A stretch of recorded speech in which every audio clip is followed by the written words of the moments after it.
Well, I hope that between Michael and Kellyanne and myself, we've at least convinced you not only that there is an energy problem, but even more important, that there's an energy solution, and that it's a solution that most Americans strongly favor. And I find it fascinating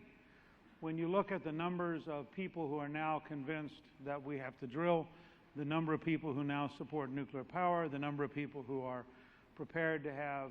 clean coal, the number of people who favor biofuels. I mean, you know, there's a consensus outside of Washington that is amazingly big, and that basically is, you know, do it all and do it now and do it for America. And I think that's kind of the attitude the country has, even though fighting our way through the politicians and the interest groups and the bureaucracies and the trial lawyers makes it a lot more difficult challenge. But I have a hunch that what you are going to see when we show you the movie, We Have the Power, really is the beginning of a historic conversation with the country, in which the country will render judgment that for national security reasons, for economic reasons, and because it leads to a better quality of life for every single American, that we need to have programs that move us towards abundant energy, the lowest possible cost energy, and the cleanest possible energy. And that's why, for example, building projects in clean coal is so important and moves us in the right direction. It's why biofuels are so important. In the long run, I think you'll see the Americans once again invent their way into a better future, and you'll see an entire range of things that make it possible for us to have a dramatically cleaner, a dramatically more American-centered, and a dramatically more abundant energy future. But the reason that we led with Drill Here, Drill Now, Pay Less, and the reason that our book has that title, is you also have to be honest about the transition costs and honest about the process. There are 240 million cars and trucks that burn gasoline and diesel fuel. And those who would argue that if only we get the price going even higher so we can punish the American people into change, I think are very unrealistic. We've had a 100-year-long social contract that you could live a pretty good distance from work, that you could drive on the weekends to visit your children or grandchildren, that you could have a wonderful interstate highway system for the entire middle class to go on vacation, that you could build a trucking industry to give you remarkably efficient delivery of goods, and to suddenly turn and say, nope, we're going to change all that, I think is very, very bad public policy. It breaks our contract with the American people.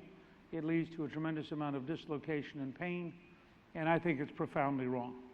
And so that's why we thought we would start with Drill Here, Drill Now, Pay Less, because the truth is, if we had an aggressive program to build new refineries, in which case you wouldn't have problems this weekend in Charlotte and Atlanta and Chattanooga, if we had an aggressive program to find more natural resources here at home,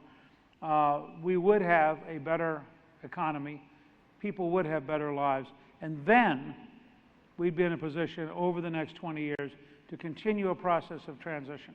I'll just give you one last fact as an example to when you go see your friends who worry about global warming and they worry about carbon loading of the atmosphere. Just point out to them, if we had as much of our electricity coming from nuclear power as the French do, the French get 71% from nuclear power, we would take 2,100,000,000 tons of carbon dioxide out of the atmosphere every year. That's 15% better than the Kyoto Treaty. If we had an aggressive program of pioneering and piloting clean coal facilities, and as Michael Williams pointed out, in many cases using the carbon from the coal in order to be able to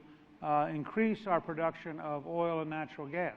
There's actually an entire cycle in which people are now saying they could take the carbon dioxide from the coal, send it in a pipeline to a